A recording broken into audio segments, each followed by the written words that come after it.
तर 15 दिवसात सोन्याच्या दरात घसरण झाली. आपण पाहतोय 30 ऑक्टोबरला सोन्याचा दर हा 82,200 होता, तर चांदी 1 लाखांवर होती.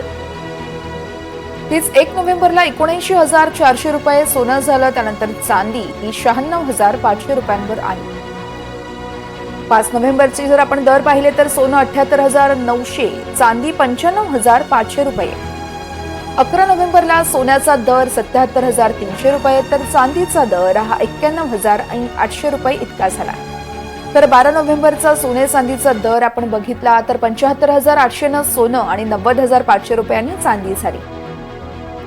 13 नोव्हेंबरचा दर 75,600 रुपयांना सोनं आणि चांदीचा दर हा 90,800 रुपये इतका होता.